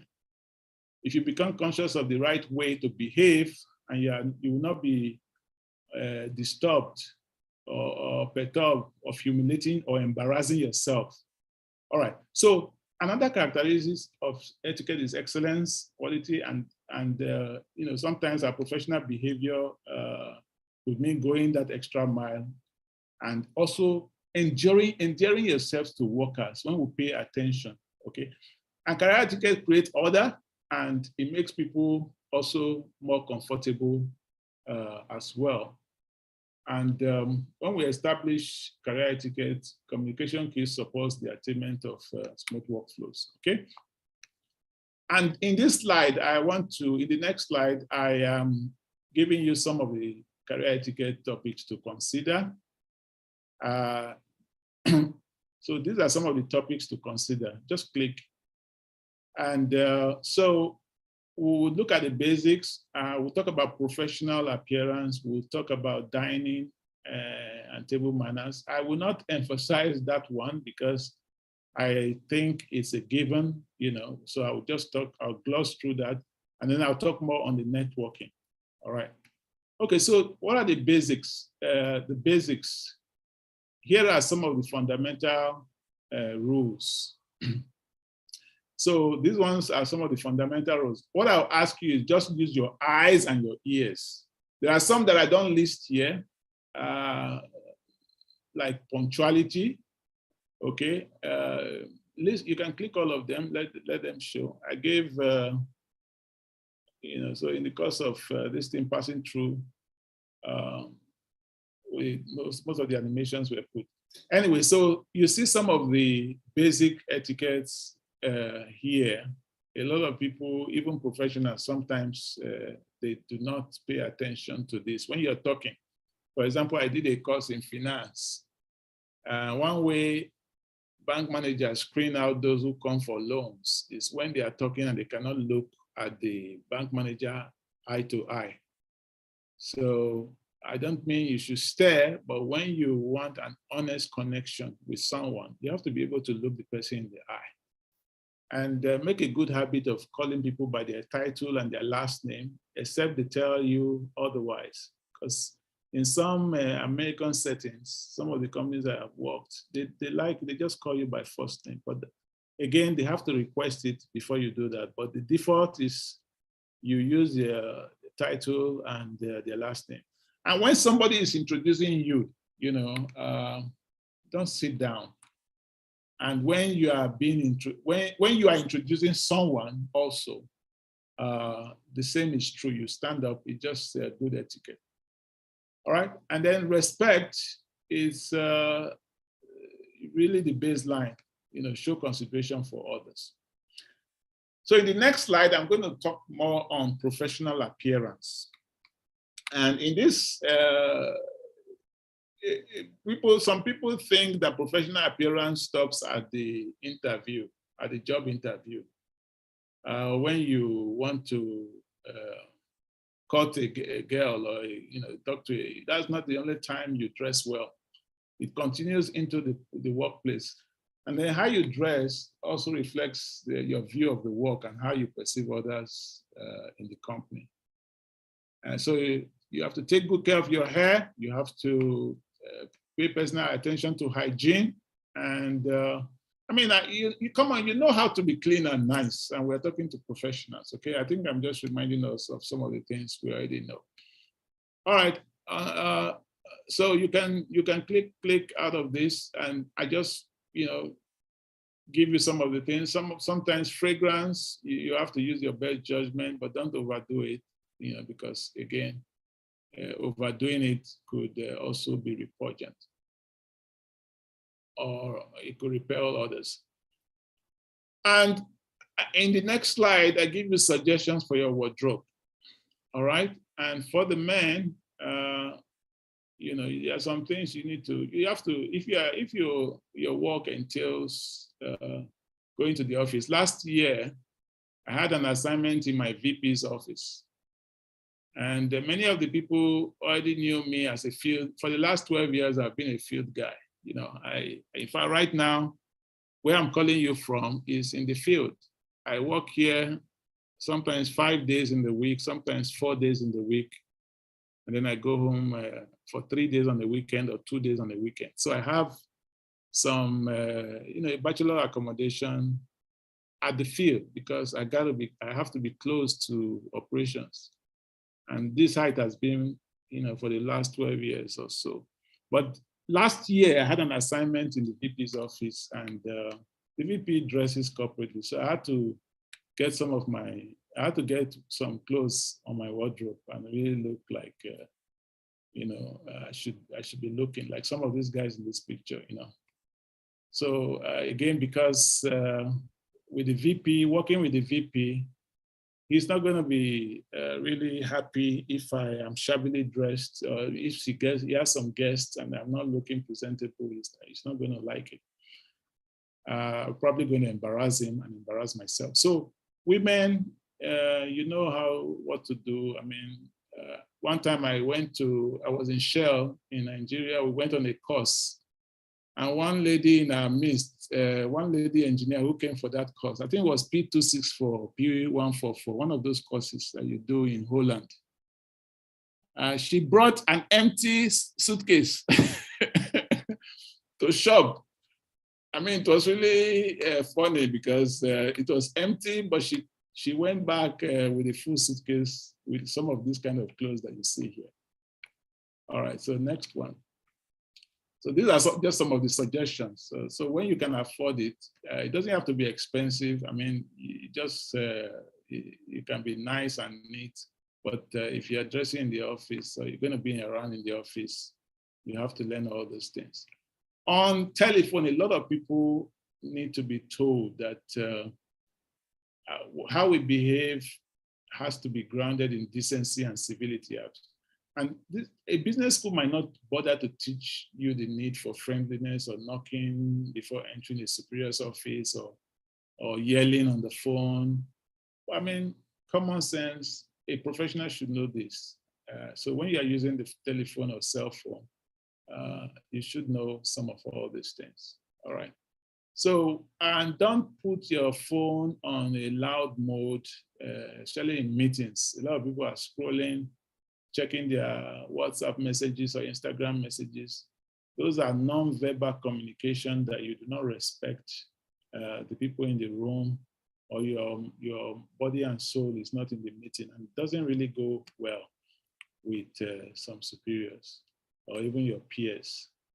Still on office etiquette, on the next slide, I talk now on the emailing. On that one, LinkedIn cited that there were 246 billion emails each day by 2020. I was trying to look for the statistics by 2021. And, they did this by 2020. There was 246 billion emails each day. I couldn't find the one for 2021, but maybe it's even in the order of 300 and something or 400 and something billion. So given the immense importance of emails as a means of communication, there's now a growing emphasis on the subject. And so writing good emails can uplift your position. When you write emails, before you hit the send button, take a time to read it through. If you are really annoyed, don't just, cool off. Because once you hit that send button, you cannot retrieve it. Although sometimes there's a retrieval option, but it might be too late. And somebody, you have to be very careful. Some people just check. It has happened to me too. I want to check maybe one general manager's email on an email that I have written. And then you forget to take it off the CC button and you click. And then before you know it, you probably sent an email to the wrong person. So some of all these little things can really be embarrassing. On the next one, I'm still talking now about the cubicle on the next one. So on the cubicle, so because nowadays, because of space, sometimes you could find yourself working in a cubicle setting. And this is where yelling across the room, you have to really pay attention, use your inner voice, and you have to respect people's privacy. All right, I've also had situations where people, especially the tall ones like me, I'm 6 foot plus, we'll call it prairie dodging. Peering over the top of your cubicle to see what the next person is doing. That's a very bad habit. Don't do it. All right. Okay. So, and I think this will be the next slide will be the final one on FP. These are by no means an exhaustive list of etiquette, but it just keeps just reminding you about the need for punctuality, preparedness, speaking clearly, active listening. Because I've been in meetings where I was the most technically sound person in the room, but I had some people who were talking, and this was when I just came, and we had done some jobs on the field, and because of operational reasons, we could not flow back the well, so we left the acid in the hole. And then I knew that we had byproducts of precipitation the next morning, and so when we flowed back, even though the acid jobs cost us almost $2 million, we actually lost oil, because the well that was doing 3,000 barrels before acidizing now started doing 2,000 or 1,005. So I knew all the reasons why that was the case. But once I went to this meeting, I had people who were talking, using power to preside over the meeting. And in that case, I just listened and listened. And after I came back, I wrote a comprehensive report because I just couldn't fight them in the meeting. So it teaches me that sometimes the most talkative people in the meetings may not be the smartest, but listen and take action, by enforcing that you're a competent professional, and but don't use the occasion to fight or quarrel or put people down, at the meeting. All right, so those are basic rules. Follow an agenda. Like this meeting, I see that we had a very good agenda. That's really very nice. So just some common sense when you think about this whole subject of etiquette. So I think I talk about respect again in terms of the work culture. When you come to a place that you're not familiar with, for example, I came to Saudi and as a Christian, right? But there's a Muslim community here. When I'm giving instruction in our upstream petroleum development center, I always make sure I know the prayer times. And during those prayer times, I make sure to stop the class and allow the people who are going to pray, all right? And then I give them that break and I continue the instruction. So don't disrespect the culture or in a multicultural environment. Some people, when I visit them, I went to Thailand, and those people are very, very, they're very high up there on respect. You have to observe. And when you greet them, they actually cup their hand and thank you and bow. Okay? And when they give you when you exchange cards, don't put their cards in your back pocket. It's like you're putting it on your bum, or your buttocks. It's an insult. You have to understand some of all this. You can read them up before you travel to a place. You read about the culture of the place. And most Middle Eastern countries, there are breaks for prayer times and lunch times. You have to know what these are. Okay, so so I just leave you to read all of this. And what is expected of you, professional conduct, again, is what is expected of you. And a lot of people, especially the young ones, they have a hard problem of forgetting about their school days. The faster you share this identity, the more easily you begin to flow in the work setting. So know about the informal chain of command.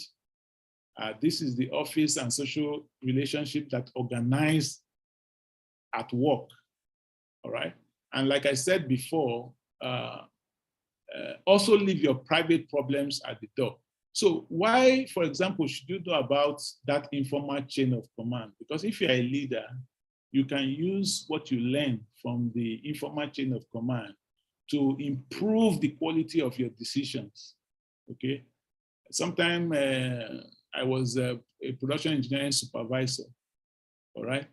And I heard a few junior engineers complaining about courses they were not attending, just informally. I had to step in and make sure I gave them that time off to go and take those courses. But if you do not associate, then you won't know. And leaving these problems at the front door is one of the most important things. A lot of people, all of us have problems, yeah? All of us have problems. I have problems. I can tell you some of my problems if you care to listen, but this is probably not a good time to discuss those problems. When you're at work, just try to focus. and then deal with the problem later. Because you see, the work, if you let the problems weigh you down and your performance now drops, your boss is not going to be, your boss is in a, is in a hot seat. He's not going to be in a pity party with you when the company cannot meet demand. For example, now the oil price is how much? 140. And let's say we're supposed to meet demand, and then somehow, because I bring my problems, Aramco fails to meet energy security needs. So the bigger problem is business need. They are not going to worry about the fact that I have personal problems.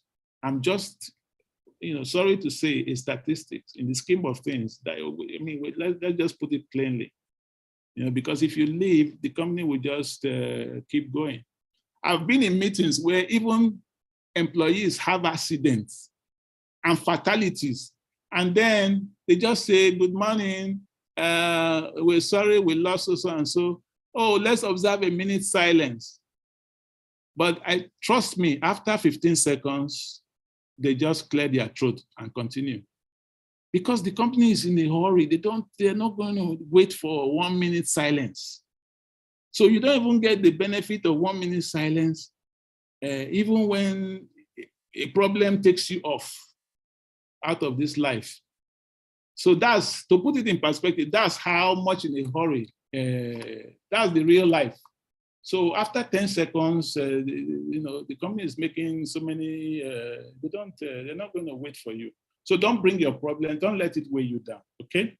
Now, on this next one, I'm talking about good impression. I hope you remember that time when you were cutting your soulmate, how you used to dress. So now, keep on making good first impressions. In your first meetings, don't let everybody in the room be waiting on you.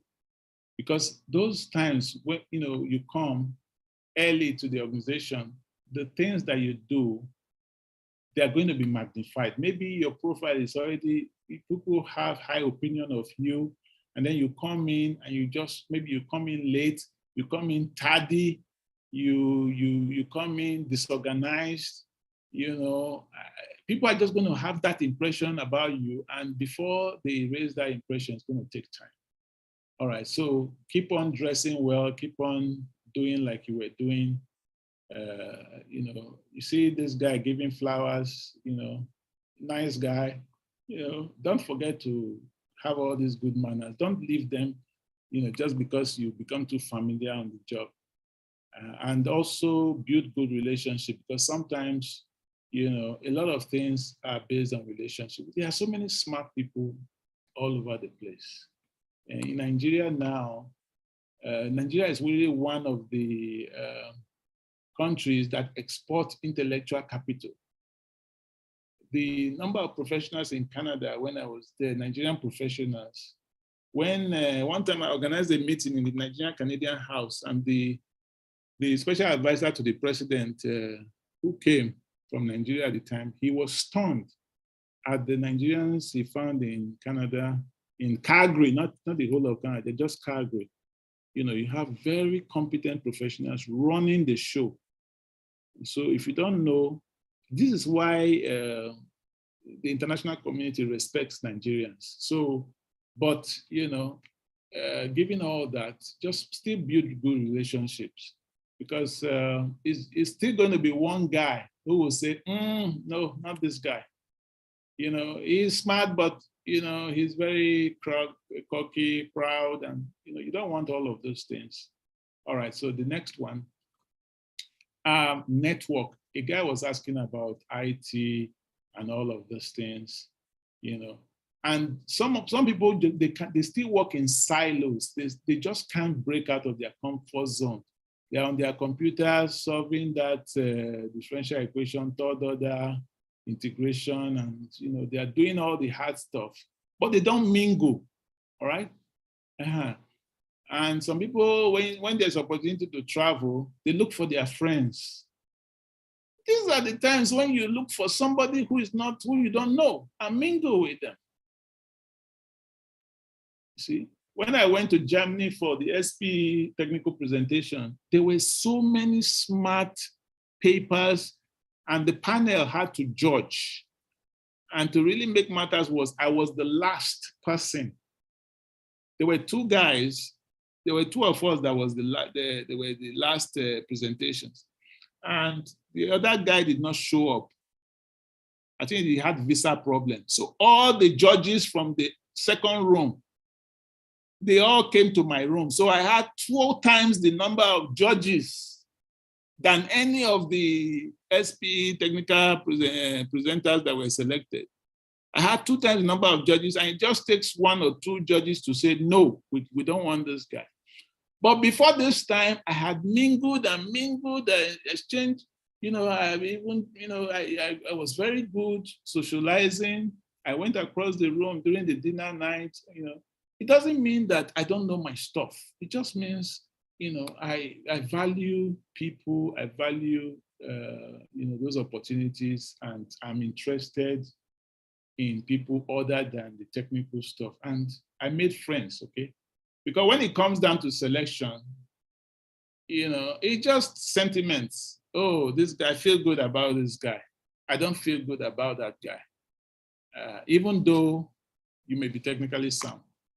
All right, you can just keep clicking because I got quite a number of things on this side. So you mingle, travel with your friends, you know, make the eye contact, smile. A lot of people are so uptight. I know things are tight. I came to Lagos last week or last 2 weeks. And boy, oh boy, there was diesel crisis, yeah. There was, I bought my house and I tried to do inverter, diesel and solar. And that's because I can afford it. But even then it's stressful because when I had to, because the inverter cannot carry load. So when I had to buy diesel, I had to go, you know, first of all, I queued to pay almost 700 naira per liter. And because I was living, I had to buy like 2 jerrycans for the house. But this is stressful. People are living under these conditions. And so their countenance, you know, when they come to the office is sad. And, you know, but again, when you try to smile, because the world is not, it's not the end of the world. All right. If you go to Canada, you find out that people just smile. You meet somebody in the elevator, he's telling you about his boyfriend, he's telling you about his last weekend, what he did, what he ate. You've not met the person before, you just met him at the elevator and he's telling you all these things as if they don't have problems, but they do. Some of them, they have high divorce rates, but they just smile, they're cheerful. And when somebody gives you time, don't monopolize the person's time with, you know, with all your issues, and you know, just be considerate, okay? And all right, so, and these are some, you know, most of the things on etiquette are common sense questions, but I hope I have been able to help out with some of these things that you can use to smoothen your career and, you know, just move you a little bit forward. Thank you, Imabong. Thank you, Basil. Thank you, Doctors and the other moderator. I really appreciate this opportunity. Thank you. I'll take questions. I'll be on standby for any questions. Back to you. Thank you very much, sir. Thank you so much for the section on career etiquette. I learned a lot, especially when it comes to dress code and some few more polite manners. Thank you so much. We sincerely appreciate, and I'm sure so many of us too had a wonderful time and also learned lots of new etiquettes about life. So let me just a few minutes check the chat box if I have any questions.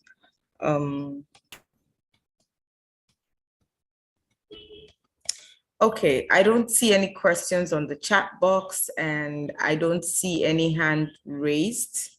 So I'm assuming, or I'm concluding, just like for me, that the section was great and everyone got everything taught and very well understood. So thank you very much, sir. At this time, I would like to move over to the next agenda for today.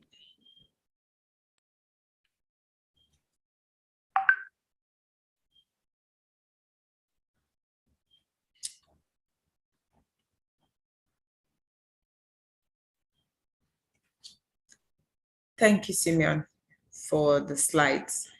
So our next agenda for today is our closing remark.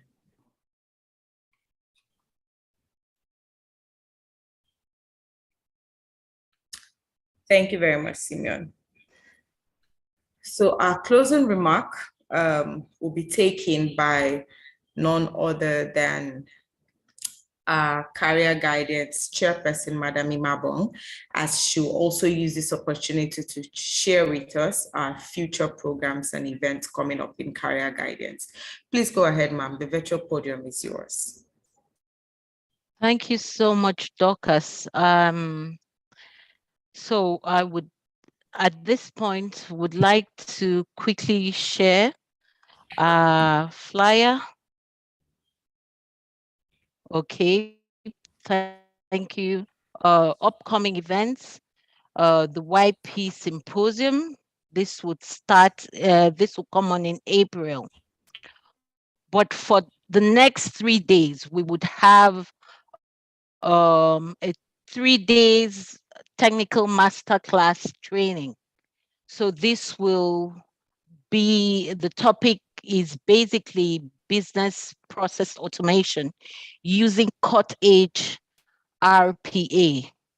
It will be graciously taken by Destiny Otto and Tochukwu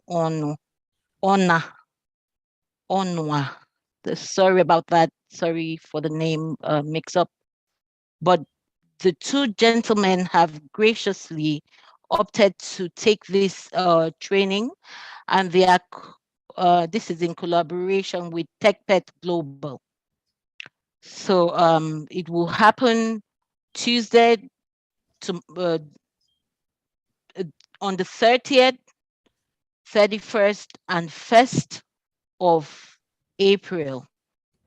So please, everyone, be geared up for this training. There's a lot to learn. And the first 20 people, I will graciously grant them their data. So the early birds have 500 Naira data from me. And please, everyone that is coming in tomorrow, coming on time. You've heard etiquette, part of it is timeliness. I like to encourage that because even in the work front, it is the most important aspect of the work front. Timeliness in terms of deliverables, timeliness in terms of attending to colleagues, meetings. People would know you for timeliness. You would never get it wrong. So these two events are coming up. Is there any other upcoming event?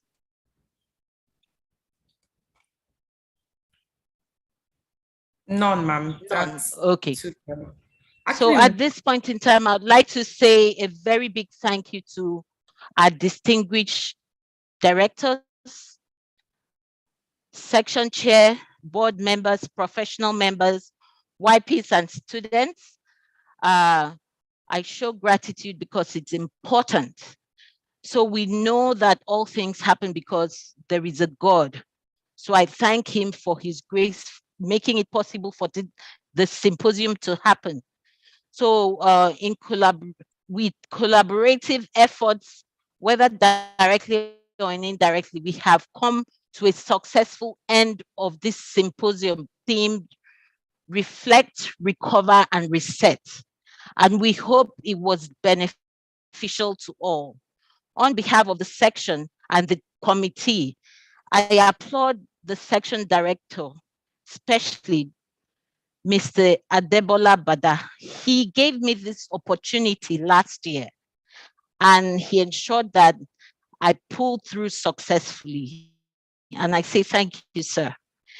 The section chair, Mr. Joseph, the programs chair, Mr. Daniel Abia, and all board members present and not here, professional members too. So thanks for the opportunity to serve SP 103 section. So I also sincerely thank my team members.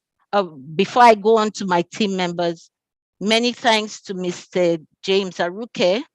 In his tight schedule and short notice, he was able to join us and spend the whole evening with a time difference. Thank you so much, Mr. James Aruke. Thank you, Mr. Tope Oshuntuyi. Sorry about the time, internet connectivity. Because of that, you were not able to be here, but our sincere thanks still goes to you. Thank you, Basil Obunude, a team member, but yet volunteered to moderate this session.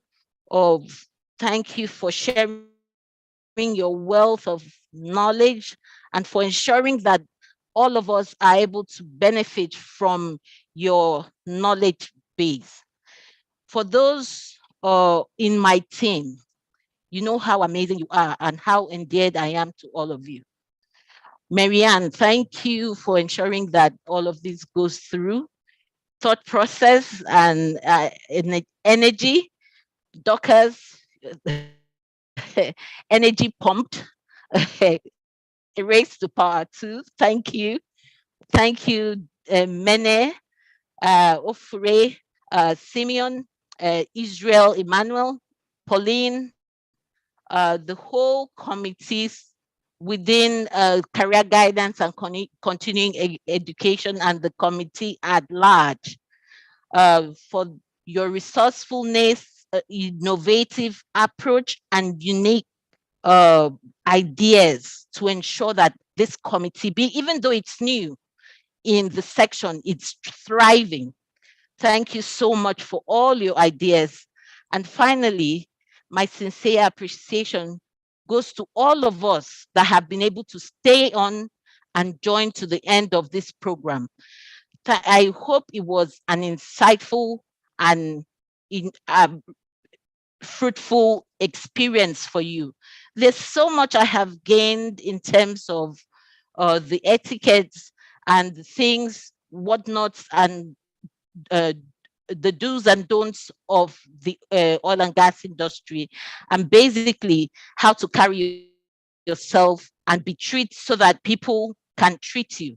So the way you carry yourself is the way you'll be treated, and the way you dress is the way you'll be treated.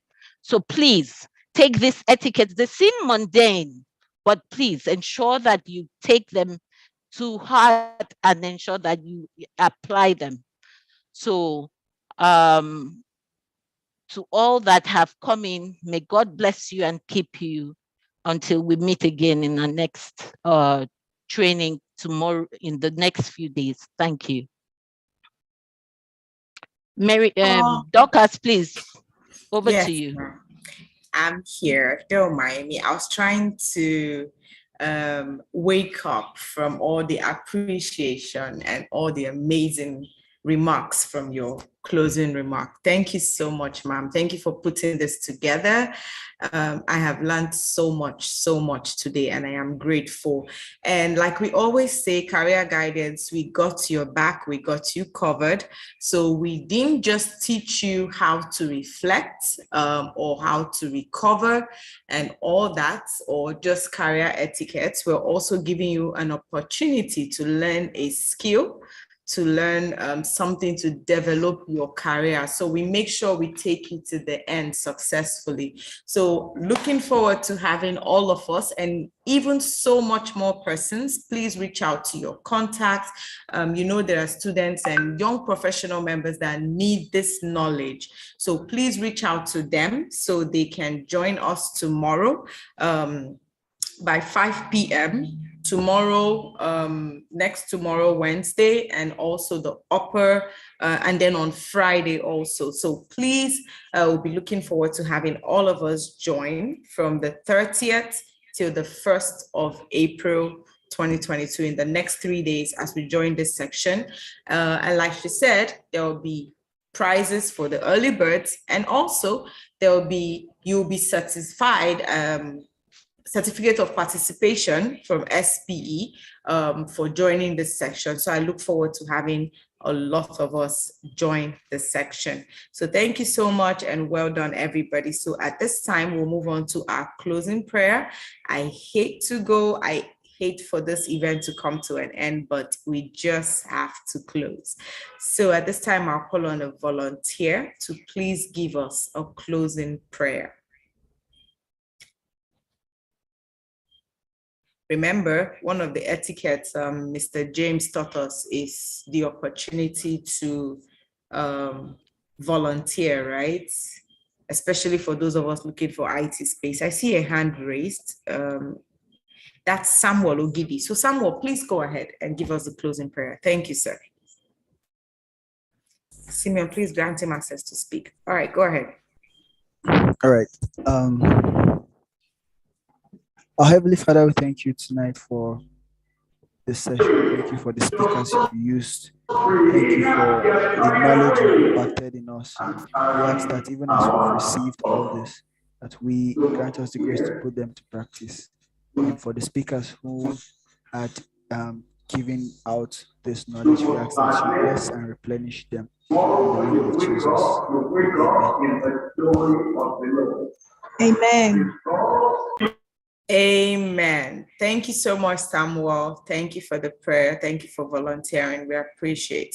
So don't forget, the link is on the chat box to join our Elevate Community mentorship program.